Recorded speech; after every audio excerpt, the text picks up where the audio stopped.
28절입니다. 28절 같이 읽겠습니다. 시작. 수고하고 무거운 짐진 자들아 다 내게로 오라. 내가 너희를 쉬게 하리라. 이 말씀은 교회 조금만 다녀도 다 한 번씩 들어보고 또 외우는 그런 말씀입니다. 한번 외워보겠습니다. 시작. 수고하고 무거운 짐진 자들아 다 내게로 오라. 내가 너희를 쉬게 하리라. 누가 하신 말씀입니까? 예수님께서 하신 말씀입니다. 예수님께서 우리 인생을 수고하고 무거운 짐진 자다라고 이렇게 말씀하고 있습니다. 이 말씀은요, 우리를 사랑하시는 주님의 그 초청의 말씀이고, 수고하고 무거운 짐을 진 인생들을 향해 천국에서 들리는 우리 하나님의 음성인 줄로 믿습니다. 여기서 수고하고 무거운 짐진 자들아 라고 말씀하고 있는데, 수고하고라는 뜻은 내가 그 일을 열심히 하는 거예요. 누가 시켜서 하는 것이 아니라 저거는 내 일이다 해가지고 열심히 하는 일이에요. 자녀를 키우고 공부를 하고 그런 것들은 내가 열심히 하는 거지 않습니까? 그 다음에 무거운 짐진 자들아는 내가 원하지 않는데 누군가는 시켜서 또 어쩔 수 없이 그 일을 하는 것들입니다. 이것은 죄의 짐이라고도 말할 수도 있고요. 우리 인생에 많은 짐이 있지 않습니까? 그죠? 내가 하기 싫은데, 특히 병에 걸린 게 내가 병에 걸리고 싶어서 걸립니까? 그렇지 않지. 죄인된 우리 인생은 이 병에 힘들어할 수밖에 없는 연약한 이 모습들이 있습니다. 그것이 무거운 짐이다 라고 이렇게 말하고 있습니다.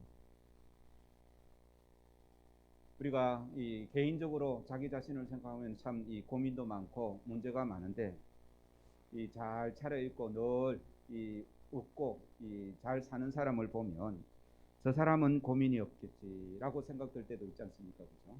근데 그 사람한테 물어보면 고민이 있을까요? 없을까요? 있습니다. 만나서 자세히 물어보면 자기보다 훨씬 더 많은 고민이 있을 수도 있습니다. 일에 대한 고민이 있고 또 자신에 대한 고민이 있고 부모나 자식에 대한 고민이 있고 부부간에도 고민이 있습니다.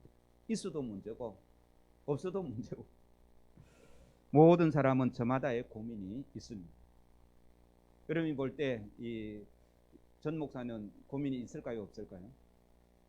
어떤 고민이 있을까요? 고민이 많이 있는데 설교 준비하면서 이런 고민도 한번 생각이 탁 나더라고요. 나는 어떤 고민이 있을까라고 생각을 하니까 예배를 마치고 인사를 하고 갔으면 좋겠는데 제가 나가기 전에도 싹 사라지는 성도들이 있습니다. 그런 분들을 볼 때 물론 바쁜 일이 있어서 그렇기도 하고요. 또 나름대로 이유가 있어서 그렇겠지만 저는 속으로 무슨 마음 상한 일이 있나, 아니면 무슨 큰일이 생겼을까, 전화를 해야 될까 말아야 될까, 이제 그런 고민이 생기는 거예요. 그거는 이제 작은 고민이겠죠, 그죠? 이런 고민에서부터 사람들은 누구나 다 이 고민들이 있고 문제가 있고 다 염려할 거리가 있다는 것입니다. 겉으로 웃고 있지만 속으로 우는 일이 얼마나 많이 있습니다. 오늘 이 29절의 말씀은 예수님께서 그 사람들의 고민과 염려와 걱정, 수고를 다 알고 계신다라고 그렇게 주님 말씀하시면서 수고하고 무거운 짐을 졌다는 것이 인생의 가장 본질이다라고 그렇게 말씀하고 있습니다. 그래서 절망하는 인생을 향해 두 팔을 벌리시고 누구든지 내게 오는 자에게 안식을 주겠다 말씀하십니다. 우리 김준은 선생님 아까 읽을 때 이제 29절을 어떻게 읽었는가 하면 28절요. 수고하고 무거운 짐진 자들아 내게로 오라 했습니다. 다라는 말을 빠졌습니다. 우리는 이 다라는 말에 은혜를 받기를 주의 이름으로 축원합니다. 수고하고 무거운 짐진 자들아 다 내게로 오라 라고 이렇게 말씀합니다. 누구나 다 예수님의 그 부르심에, 그 초청에 응답해야 된다는 말씀인 것이죠. 그런데 오늘 본문에 이러한 주님의 초청에 응하지 않는 두 부류의 사람이 있습니다. 16절 17절 말씀 읽겠습니다. 16절 17절입니다. 시작. 이 세대를 무엇으로 비유할까? 비유하건대 아이들이 장터에 앉아 제 동물을 불러 이르되 우리가 너희를 향하여 피리를 부르도 너희가 춤추지 않고 우리가 슬피 울어도 너희가 가슴을 치지 아니하였다 함과 같도다. 그러니까 예수님께서 우리 인생을 초청을 하시는데 그 초청에 응하지 않는 첫 번째 부류는 어떤 사람인가 하면요, 이 불만과 악의에 가득 찬 사람들은 예수님의 이 초청에 응할 수가 없는 것입니다. 예수님께서 비유를 들어 말씀하셨는데요, 무슨 말인가 하면 장터에서 어린아이들이 모여서 이제 우리 이 놀이를 하자라고 정한 거예요. 우리나라는 아이들이 어떤 놀이를 합니까? 이 공기 놀이도 하고, 그죠? 또 비석치기도 하고 그렇게 놀지 않습니까? 그죠? 유대인들은 아이들이 많은 놀이가 있겠지만 예수님께서 두 가지를 이제 예를 듭니다. 하나는 결혼식 놀이고 하나는 이 장례식 놀이입니다. 그래서 아이들이 모여서 결혼식 놀이를 하면, 결혼식 하면 뭐가 있습니까? 신랑 신부도 있어야 되고, 그 다음에 주례자도 있어야 되고, 신랑 신부 엄마 아빠도 있어야 되고, 축하객도 있어야 되죠. 그래서 다 정해가지고, 그래서 내가 피리를 불면 너희들은 춤추는 자도 있는 거예요. 피리 부는 사람도 있고 춤추는 자도 있는데, 그래서 이제 그 놀이를 시작하면서 이제 피리를 불었습니다. 그럼 춤춰야 될 애들이 춤을 춰야 되는데 춤을 추지 않는 거예요. 또 마찬가지로 장례식 놀이를 하는데 이제 가슴이 눈물을 흘리면서, 눈물을 흘리면은 이제 애곡했는데, 애곡을 하는데도 가슴을 치지 않는 거예요. 애곡하는 자가 있고 가슴을 친, 아이고 아이고 하면서 애곡하는 친구가 있고, 또 이제 가슴을 치는 친구들이 있는데 가슴을 치지 않는다라는 겁니다. 가만히 생각을 해보시기 바랍니다. 놀이를 하자고 해놓고 이제 놀이가 시작되었고 자기 역할을 해야 되는데 하지 않는 것은 왜 하지 않을까요? 피리를 부르는데 춤춰야 될 아이들이 왜 춤추지 않을까요? 성경을 읽을 때 이런 질문을 하고 읽어야 이 의미를 제대로 알 수가 있습니다. 어떤 아이들이 자기 맡은 역할을 안 하려고 합니까? 예? 그런 경험 없습니까? 이 게임을 하는데 하기로 해놓고 막상 내가 해야 되는 그 대목에서 하기 싫은 거예요. 예, 뭔가 몰라도 불만이 있는 거예요. 그죠? 제일 불만이 많은 게 배역에 불만이 많은 거예요. 내가 신랑을 하고 내가 신부를 해야 되는데 제일 배역 약한 이 춤을 추거나 이 가슴을 치는 그런 일을 나한테 맡기니까 불만이 생긴 거예요. 그래서 그 놀이에 동참하지 않는다는 말씀입니다. 이러한 놀이를 예로 들어주시면서 18절 19절 말씀을 합니다. 우리 18절 19절 말씀 읽겠습니다. 시작. 요한이 와서 먹지도 않고 마시지도 아니하며 그들이 말하기를 귀신이 들렸다 하니 인자가 와서 먹고 마시며 말하기를 보라 먹기도 하라고 포도주를 즐기는 사람이요 세리와 죄인의 친구로다 하니 지혜는 그 행한 일로 인하여 옳다함을 얻느니라. 그러니까 18절 19절 사람들이 바로 불만이 가득한 사람이라는 것입니다. 세례 요한이 자기들처럼 먹고 마시지 않으니 귀신 들렸다라고 말하는 거예요. 세례 요한을 보니까 마음에 드는 것이 아니라 마음이 안 드는 겁니다. 자기들처럼 하지 않으니까 마음이 들지 않는 것이죠. 그리고 예수님을 가만히 보니까 이 먹기를 탐하고 포도주를 즐기는 자다라고 이렇게 비난을 하는 거예요. 자기처럼 하지 않으니까 그래요. 세리와 죄인의 친구다라고 이렇게 비방을 하는 것입니다. 사람이 미우면 잘해도 믿고 그죠? 못해도 믿습니다. 문제는 그 사람의 행동이 어떠했느냐가 문제가 아니라 미워하는 그 마음이 문제가 되는 것이죠. 혹시 남편이나 아내가 밉습니까? 상대방이 아니라 미워하는 자신의 마음이 더 큰 문제일 수가 있다는 것이죠. 마치 피리를 불어도 춤을 추지 않고 곡을 해도 가슴을 치지 않던 사람들처럼 온통 세례요한과 예수님에 대해서 화가 나 있는 것입니다. 마음에 들지 않는 것이죠. 그런 사람들은 주님의 초청에 올바로 응답할 수가 없습니다. 그래서 불쌍한 사람은 비판을 받는 사람이 아니고 비판하는 사람들이 더 불쌍한 사람일 수 있습니다. 가만히 생각을 해보시기 바랍니다. 어떤 사람이 잘못을 했습니다. 내가 볼 때. 그죠? 그래서 내가 그 사람을 비판하고 그 사람에 대해서 불만을 갖고 있지 않습니까? 그죠? 그런데 내한테 잘못했던 사람은 그것을 느낄까요? 못 느낄까요? 느낄 수도 있지만 대부분 못 느낍니다. 느끼면 잘못했다고 그죠? 이야기하죠. 그죠? 그래서 그 사람은 잊어버리고 자기 혼자 잘 삽니다. 그런데 그 사람을 미워하고 그 사람에게 악의를 갖고 있는 내 마음은 어떻습니까? 풀어지지가 않는 거예요. 어떻게 해야 풀어지겠습니까? 그 사람이 자기 잘못을 깨닫고 그죠? 내한테 잘못했다라고 말을 해야 되는데 그러면 좀 풀려질 건데 그렇지 않는 거예요. 그러면 잘못한 사람이 더 힘들겠습니까? 그 사람을 미워하는 사람이 더 힘들겠습니까? 그 사람을 미워하는 사람이 훨씬 힘듭니다. 기준은 자기한테 있기 때문에 내 마음에 들지 않는다라는 것이죠. 예를 들면 이렇습니다. 돌아온 탕자 비유 아시죠? 그죠? 둘째 아들이 자기 부모에게 이 재산을 물려받아서 들고 나와가지고 도시에 가서 다 그 재산을 다 날렸습니다. 당장 먹을 것도 없어서 이 돼지 음식을 먹다가 생각을 한 거예요. 우리 아버지 집에 가면 이렇게 굶지는 않을 건데 라는 생각에 자기 아버지한테 찾아옵니다. 돌아온 탕자이죠.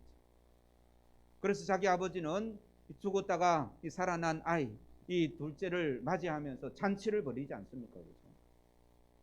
그런데 첫째 자기 아버지를 내모시고 있던 집에 아버지를 내모시고 있던 그 첫째 아들이 돌아보니까 집에 잔치를 합니다. 그러니까 이 첫째 아들은 그 잔치에 참석했습니까? 못했습니까? 왜 안 했습니까? 예, 아버지가 마음에 안 드는 거예요. 아버지의 행동이 불만인 거예요. 물론 둘째 아들도 자기 동생에게도 큰 불만이 있지만 아버지가 더 마음에 안 드는 거예요. 결국 누가 손해입니까? 아버지 잔치에 참여하지 못하는 큰아들이 손해지 않습니까? 그래서 우리는 이 불평과 불만을 갖기보다는 이해하려고 하고 용서하려고 하고 내 그 불만의 마음들을 빨리 정리해야 됩니다. 첫째 아들이 왜 불만이 생겼습니까? 아버지의 마음을 몰랐기 때문에 불만이 생긴 거예요. 아버지 마음을 이해했으면 절대 불만이 생기지 않습니다. 우리 신앙에도 불만이 생길 때가 있습니다. 우리의 삶에 불만이 많이, 신앙뿐만 아니라 살아가는데 불만이 많이 생길 수가 있습니다. 그럴 때 내가 손해보는 것 같고 내가 참 멍청한 것 같지만 불만 갖지 않고요. 사람은 원래 그래 라고 생각하면 불만이 사라집니다. 예수님께서도 자기를 십자가에 못 박는 사람들에게 뭐라 했습니까? 몰라서 그런 거다 라고 그냥 넘어가는 거예요. 예수님이 자기를 못 박는 사람에게 화를 내고 이 복수를 했다면 어떻게 되겠습니까? 그렇지 않았죠. 그래서 화가 나더라도 그 화를 빨리 해결해야 됩니다. 불만이 있을 수가 있습니다. 그러나 그 불만을 빨리 해결해야 되는 거죠. 그 불만을 갖고 있으면 아무런 도움이 되지 않습니다. 특별히 신앙에 대한 불만, 하나님에 대한 불만은 빨리 해결하는 복된 은혜가 있기를 주의 이름으로 축원합니다. 하나님께 대한 불만이 있는 사람은요, 이 첫째 아들처럼 아버지의 마음을 몰라서 그렇습니다. 하나님에 대한 불만이 있는 사람은 하나님의 마음을 몰라서 그런 거예요. 그러니까 누가 문제입니까? 내가 문제가 되는 거예요. 빨리 해결하지 않으면 오늘 본문에 나오는 이 서기관과 바리새인들, 예수님께서 비유하는 그 사람들, 이 분노에 가득 차 있는 사람들, 불쌍한 사람들이라는 거예요. 이런 사람에게 소망과 은혜가 있을 수가 없습니다. 분노하고 미워하는 사람의 마음속에는 평화와 기쁨이 생길 수가 없는 것이죠. 이런 사람들은 주님의 그 초청에 응할 수가 없다는 사람. 두 번째로 예수님의 이 복음의 초청에 이 응하지 못하는 사람 두 번째가 있는데요. 이 20절 말씀입니다. 20절 말씀 같이 읽겠습니다.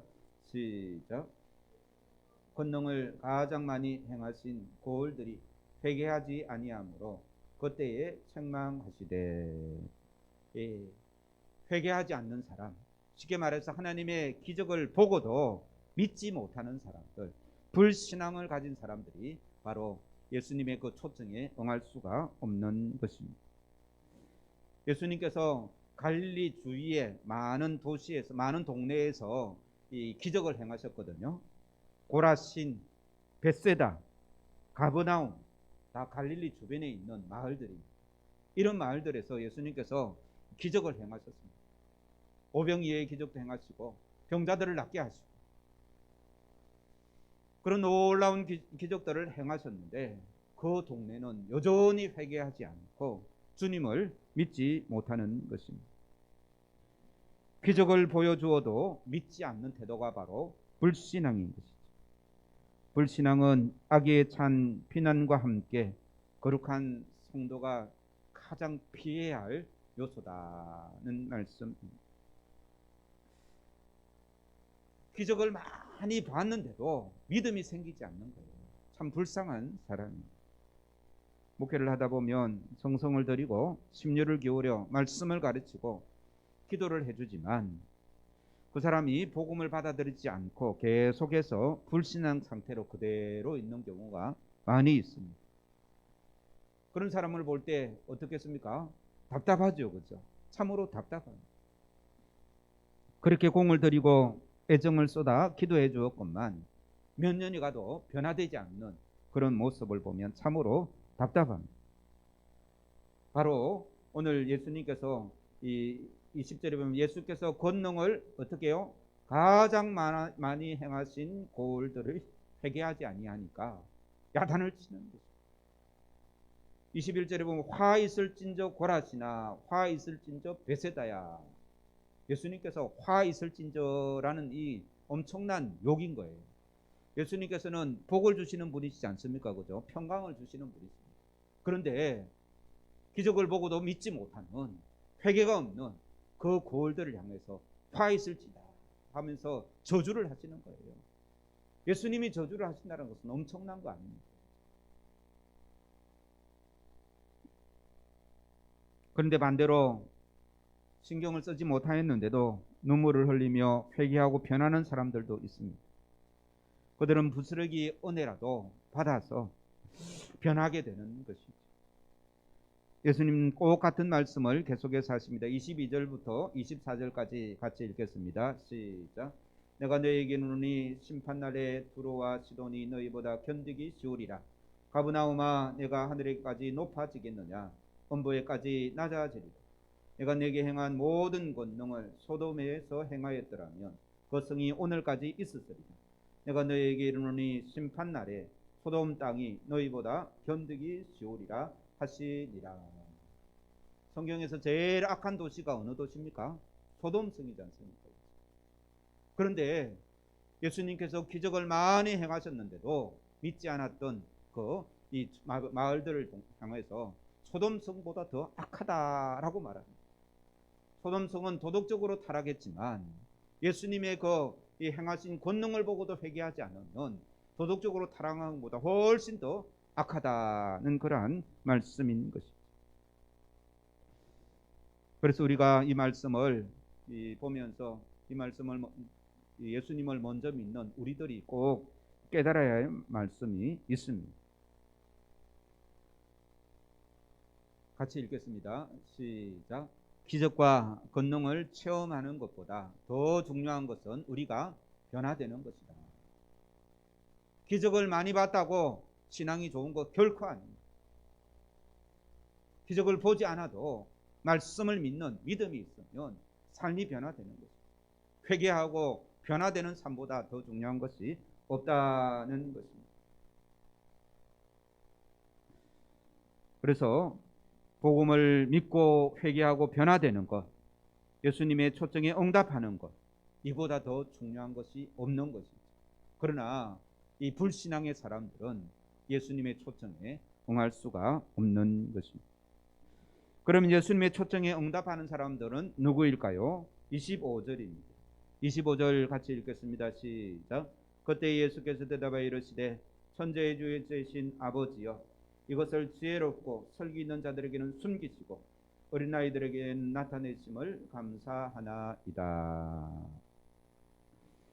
어린아이와 같이 진실하고 이 순진한 사람, 어린아이 같은 사람, 예수님의 초청에 응답하는 사람들이 바로 어린아이와 같은 신앙인이다 는 겁니다. 알아서 한번 해보겠습니다. 어린아이 같은 신앙인이 되자. 교만하고 비판적이고 불신앙에 가득 찬 사람들에게는 천국이 감추어지고, 어린아이 같은 신앙, 어린아이가 아니라 어린아이 같은 신앙입니다. 그 어린아이 같은 신앙에게는 천국의 문이 열려지고 주님의 음성이 들리고 하늘나라가 보여지는 줄로 믿습니다. 그러므로 하나님이 안 계신 것이 아니라 하나님이 느껴지지 않을 뿐인 것입니다. 하나님은 계신데 어린아이 눈에는 보이고 교만하고 비판적이고 또 불신앙을 가진 사람에게는 하나님이 보이지 않는다는 말씀입니다. 천국이 없는 것이 아니라 천국이 보이지 않는 것이죠. 세상적으로 지혜롭다고 하는 사람들, 세상적으로 슬기롭다고 자부하는 사람들에게 천국은 감추어져 있다라고 주님 말씀하십니다. 여기서 지혜롭고 슬기 있는 자는 누구겠습니까? 지혜롭고 슬기 있는 자에게는 감추시고 했는데 어린아이에게는 보여주시고, 그러면은 어린아이의 반대말이 지혜롭고 슬기 있는 자지 않습니까? 여기서 지혜롭고 슬기 있는 자는 1차적으로는 예수님을 반대했던 서기관과 바리새인들, 대제사장, 그 당시에 하나님을 잘 믿는다고 한 사람들. 그래서 우리는 지혜롭고 슬기 있는 자가 아니라 이 지혜롭고 슬기 있는, 세상적으로 지혜롭고 슬기 있는 자, 세상적으로 지혜롭고 슬기 있는 자가 아니라 단순하게 어린아이 심정으로, 이 심령이 가난한 자는 복이 있나니 천국이 저희 것이며 라고 마태복음 5장 비웠지 않습니까? 그 어린아이 심정으로, 심령이 가난한 자의 심정으로 주님의 초청에 이 응답하는 복된 은혜가 있기를 주의 이름으로 축원합니다. 그래서 우리는 이 어떤 사람이 종교적으로 열심히 있고 헌신한다 할지라도 그 마음속에 천국이 없으면, 주님을 느끼지 못한다면 아무런 소용이 없는 것입니다. 이 시간 우리 마음에 하나님의 나라가 느껴지지 않는다면 참으로 큰 비극인 것입니다. 지난주에도 하나님의 나라 이야기 했죠, 그죠? 오늘도 이 수고하고 무거운 짐진 자들아 다 내게로 오라는 말씀은 천국으로의 초청입니다. 우리 모두가 이 천국을 소망하는 그런 복된 은혜가 있기를 주의 이름으로 축원합니다. 제가 이 설교를 준비하면서 이 찬송, 이 부분에서 찬송이 하나 생각났는데요. 어릴 때 부르는 찬송입니다. 저 높은 우주에 천국을 만들고 주 믿는 자를 오라네. 주 언제 오실지 아무도 모르나 날마다 점점 가까워오죠. 아무도 모릅니까? 19, 8, 7, 6, 5, 구원받기 늦진 않아요. 잿들 구름 타고 다시 오실 날 날마다 점점 가까워오죠. 이런 찬송이 늘 입에 붙어서 이 땅의 삶의 이 고달픈 수고하고 무거운 짐진 인생, 이 땅에 소망이 없습니다. 천국의 소망을 가지고 늘 하는 나라를 기다리는 복된 성도들 되기를 주의 이름으로 축원합니다. 우리가 이러한 천국을 느끼지 못한다면 불신앙에 가깝다는 것이죠. 교회에 다니는 사람과 안 다니는 사람, 형식적으로의 차이가 중요한 것이 아니에요. 내 마음속에 천국을 향한 소망이 있고 예수님이 부르시는 그 부르심에 기쁨으로 응답하고 어린아이와 같이 믿음으로 달려갈 수 있는 그런 삶이 복된 삶이고 하나님을 믿는 믿음의 성도인 줄로 믿습니다. 세례받은 지가 오래되고 집사가 되고 권사가 되고 목사가 되어서 교회에 오래 다녔다고 천국을 소망하는 것은 아닙니다. 예배하는 모든 성도들 하나님을 느끼고 천국을 느끼고 소망하는 복된 성도들 되기를 주의 이름으로 축원합니다. 이것이 어린아이의 심정으로 주님께 달려가는 것이죠. 복잡하지 않고 단순하며 교활하지 않고 순진하며 교만하지 않고 겸손하며 세상적인 지식이나 경험이 필요한 것이 아니라는 말씀. 그저 가난한 영혼으로 주님께 나아가는. 우리는요 이 안수기도를 하고 뭐 특별히 이 병자를 위해서 기도해야 더 이 효력이 있다라고 생각하는데 전혀 그렇지 않습니다.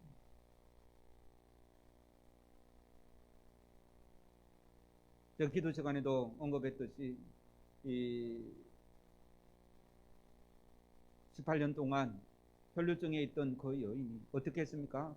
예수님께 나아가서 내 병이 이러니까 고쳐달라고 했습니까? 그렇지 않습니다. 자랑스러운 병이 아니라서 이 남들에게 드러나기가 너무 부끄러워서 아무도 모르게 예수님의 옷자락만 만졌으며 그런 마음으로 주님께 나아갔지 않습니까? 그런 마음이 어린아이의 마음인 줄로 믿습니다. 이런 이 마음으로 이 수고하고 무거운 짐진 자들아 다 내게로 오라라는 그러한 이 예수님의 말씀에 응답할 수가 있는 것이죠. 우리 28절 말씀 같이 한 번 더 읽겠습니다. 시작. 수고하고 무거운 짐진 자들아 다 내게로 오라 내가 너희를 쉬게 하리라. 아멘. 여기서 우리가 해야 하는 일이 있고 주님께서 하시는 일이 있습니다. 우리가 해야 하는 일은 무엇일까요? 이 주님께로 가서 우리 29절에도 있죠. 같이 29절 읽겠습니다. 시작. 나는 마음이 온유하고 겸손하니 나의 멍에를 메고 내게 배우라. 그리하면 너희 마음이 쉼을 얻으리라. 주님께로 가서 주님의 명예를 함께 메는 것이 우리가 해야 하는 일입니다. 여기서 나의 명예는 주님이 주시는 멍에일 수 있고요. 주님과 같이 지는 멍에로 이해할 수도 있습니다. 예수님이 같이 메어주시는 멍에를 기쁘게 지고 주님을 따라가는 삶, 이러한 자가 주님이 주시는 위로와 평안과 쉼을 얻는 줄로 믿습니다. 그래서 고생이 없어지는 것이 아니라 주님이 그 고생을 함께하고 주님이 함께 짐을 지신다는 말씀인 것이죠. 주님이 함께 계시면 초막이나 궁궐이나 그 어디나 하늘나라라고 고백하지 않습니까? 이런 고백이 이 주님과 함께 멍에를 지는 사람에게 주님의 초청에 기쁘게 응답하여 나아가서 주님과 함께 멍에를 지는 사람에게 이런 찬송이 올려날 수가 있는 것이죠. 이것이 첫 번째고요. 우리가 해야 되는 첫 번째고, 두 번째는 주님께 배우는 것입니다. 우리 29절 나는 마음이 온유하고 겸손하니 나의 멍에를 메고 내게 배우라 라고 말하지 않습니까? 그죠? 주님의 명예를 같이 지고 같이 메고 주님 두 번째 해야 될 것이 바로 주님께 배우는 것이죠. 내게 배우라 라고 주님께서 말씀하셨습니다. 그래서 우리는 이 주님의 멍에를 메고 주님께 배우는 것, 이것이 우리가 해야 하는 일이죠. 그래야 참된 안식이 있습니다. 많은 사람들은요 주님께 나아왔고 교회 와서 주님을 따른다고 주님의 멍에를 메고 같이 복음 사역을 위해서 애를 쓰기도 하는데요. 주님을 배우는 일에 게으른 사람들이 있습니다. 주님을 배워야, 멍에를 같이 메고 주님을 배워야 힘을 얻는 거예요. 주님을 안 배우면 힘을 얻지 못합니다. 교회 와서 애를 쓰고 복음을 위해서 전도한다고 애를 쓰고 이 참 수고를 많이 하는데도 이게 멍에를 메는 거지 않습니까? 그죠? 그런데도 힘이 없는 사람이 있습니다. 왜 그렇겠습니까? 주님께 배우지 않기 때문에 그렇습니다. 주님의 생각과 주님의 그 마음을 배울 때에 우리도 주님처럼 그렇게 용서해 줄 수 있고 주님처럼 그렇게 너그럽게 받아줄 수가 있는 것입니다. 주님께 배우지 못하니까 아직도 우리 마음에 걸어서 너무나 작아서 그것 때문에 힘들어지게 되는 것이죠. 우리는 멍에를 메고 주님께 배우는 이 복된 성도들 되기를 주의 이름으로 축원합니다. 그래서 주님께서 이끄시는 대로 따라가는 것이죠.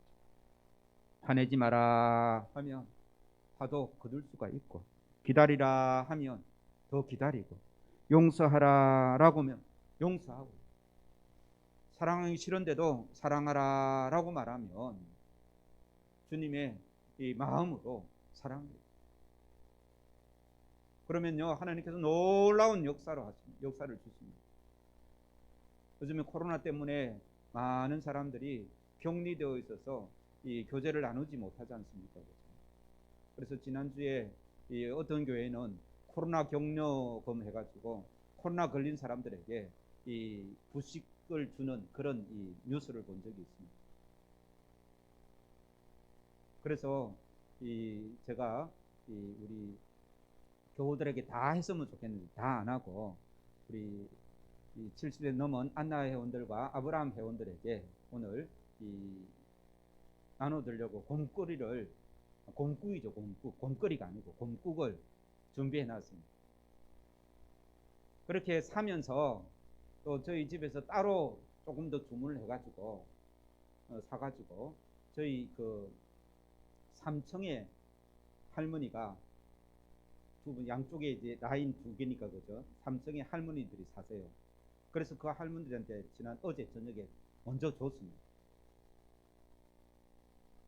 줬는데요, 오늘 아침에 그 3층 할머니 한 분이 찾아와가지고 주문해서 봉투를 하나 꺼내더만 맛있는 거 사 먹으라고 검일봉을 주고 왔습니다. 교회 다니는 사람 아닙니다. 자기는 평생 천리교를 믿었답니다. 그런데도 내려보면서 우리 교회에 부흥되기를 위해서 기도한답니다. 그런 말을 하면서 저한테 봉투를 하나 주고 가더라고요. 이렇게 사랑을, 주님의 마음을 가지고 사람을 섬기고 사랑하면 놀라운 일들이 벌어지는 거죠. 한 주간 동안 주님을 배워서 주님을 닮아서 주님의 사랑을 실천하는 어린아이와 같은 천국의 그 초청을 받아들이는 복된 심령들 되기를 주의 이름으로 축원합니다. 그럴 때에 기쁨과 감사와 평안과 치유와 회복이 있는 줄로 믿습니다. 우리 28절 말씀 한 번 더 읽겠습니다. 시작. 수고하고 무거운 짐진 자들아 다 내게로 오라. 내가 너희를 쉬게 하리라. 주님께서 내가 너희를 쉬게 하리라는 이 말씀이 우리 모든 성도들에게 충만하게 넘치기를 주의 이름으로 축원합니다. 우리 찬송가 389장입니다.